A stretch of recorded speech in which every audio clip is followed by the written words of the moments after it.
တင်ပြမဲ့သင်ခန်းစာတော့ကျွန်တော်ဒီမှာထိုင်းစကားပြောအပိုင်းဆက်ခွန်ပေါ့နော်ထိုင်းစကားပြောအပိုင်းဆက်ခွန်ဒီထိုင်းစကားပြောကိုအပိုင်း1ကနေတင်ထားပြီးသားရှိပါတယ်နော်မမီးကဒီကကြည့်ကျင်တယ်ဆိုရင်အပိုင်း1ကနေသစာကြည့်ပေါ့နော်အဲဒါဆိုလို့ရှိရင်ထိုင်းစကားပြောကိုတော်တော်များများလေ့လာရမှာဖြစ်ပါတယ်ဒီမှာဆိုလို့ရှိရင်ရောက်ခနီးပြီရောက်ခနီးပြီဆိုလို့ရှိရင်ကလိုက်ထင်လဲအမှန်နော်ဒီကထင်မှာကြတော့သွားလေးစီပြီးတော့ဆိုရမယ်ထင်ကိုသွားလေးစီဆိုပြီးတော့ငတ်တက်နဲ့ဆိုရမယ်ထင်အဲ့တန်ပေါ့နော်ကလိုက်ထင်လဲရောက်ခနီးပြီကောလောအိုင်ကလိုက်မိုက်ထိုကလိုက်ထောငေါထင်လောအဲဟောလဲမိုက်ထိုလဲကလိုက်ထင်လဲရောက်ခနီးပြီပြီးလို့ရှိရင်ဒီမှာသပွဲလို့ရှိလားညောဒီကစားတော့ဆိုင်မှာဘာတွေထိုင်လို့ရှိတဲ့အခါကြလို့ရှိရင်ကို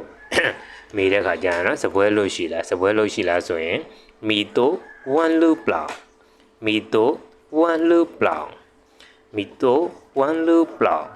မောအီမီ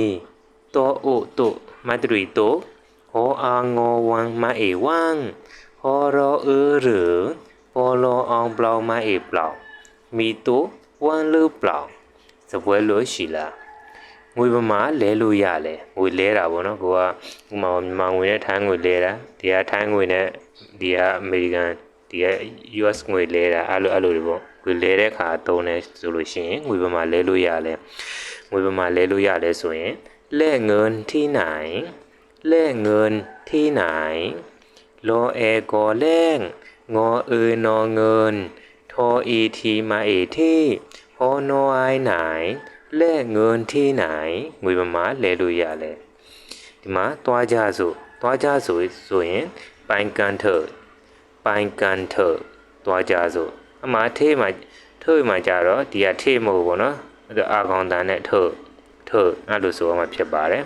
ပေါ်အိုင်ပိုင်ကောအာနော်ကန်ထောပိုင်ကန်ထသွားကြဆို